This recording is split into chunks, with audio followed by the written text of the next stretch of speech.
Bwana Yesu asifiwe, waumini na viongozi wa Kanisa Kuu la Utatu Mtakatifu na wale wote wanaotuombea hasa kwa kazi ya mradi huu wa ujenzi wa Kanisa Kuu jipya la Utatu Mtakatifu, kazi ambayo tumekuwa tukiifanya kwa wiki hizi mbili hapa kanisani kwetu, na hasa kazi hii ya kumalizia jamvi la Kanisa Kuu. Tumie fursa hii kumshukuru Mungu sana aliyetufanikisha kuifanya kazi hii ya kuimaliza hatua hii ya kuweka jamvi, hatua ambayo haikuwa nyepesi, ni hatua ambayo ilikuwa ngumu, ni hatua ambayo ilihitaji rasilimali nyingi sana ili kuikamilisha.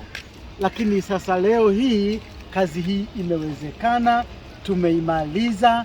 Hakika ni jambo la kumshukuru Mungu sana, na mimi napongeza kamati ya ujenzi, napongeza wazee wa kanisa, na wapongeza Wakristo wote na wale wote wanaotuombea kwa kazi hii ya ujenzi.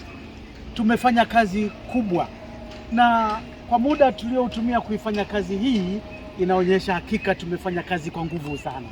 Inayofuata moyo wangu, bila shaka kila mmoja ana furaha na kuona hatua hiyo ya pili baada ya hatua hii hapa inaendelea, ianze mapema, na Mungu aendelee kututia nguvu, mikono yetu isipoe, na mikono yetu ya kupongeza watu wote na Wakristo wote, lakini wapongeze sana watoto wa Kanisa Kuu. Wamefanya historia.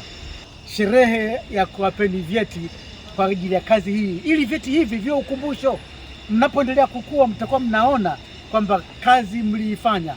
Tumeifukia kazi chini, lakini bado Mungu anakumbuka kazi hii mlioifanya, na Mungu awabariki sana watoto katika hiyo mbele yenu. Kesho yenu iwe ya baraka, na muwe watu ambao watakuwa nguzo ya hili kanisa. Mungu awabariki waumini wote, na shime tuungane tuifanye kazi hii kwa kushirikiana, kwa nguvu. Kwa kweli tunaweza. Mungu atubariki. Asanteni sana Wakristo na viongozi na wale wanaotuombea kwa kazi ya Kanisa Kuu. Mungu awabariki sana. Asanteni sana. Tuombe. Baada ya maneno hayo, katika jina la mwanao Yesu, tunakuja mbele zako kukushukuru rasilimali ambayo kanisa linajivunia, lakini Roho Mtakatifu amewawezesha watoto wako kuifanya kazi hii.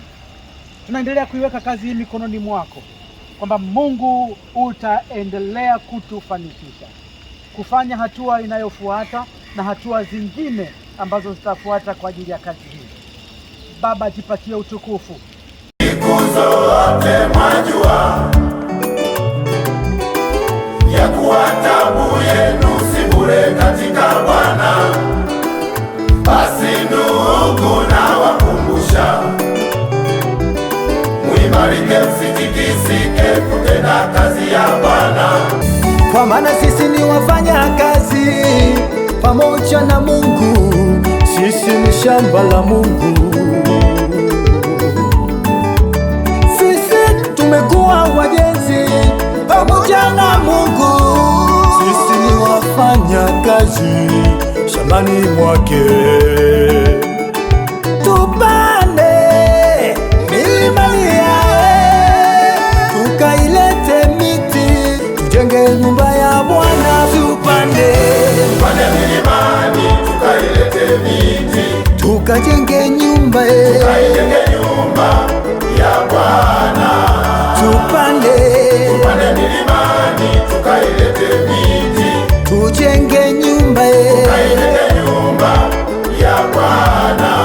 Asema Bwana atafurahi, asema Bwana atatukuzwa.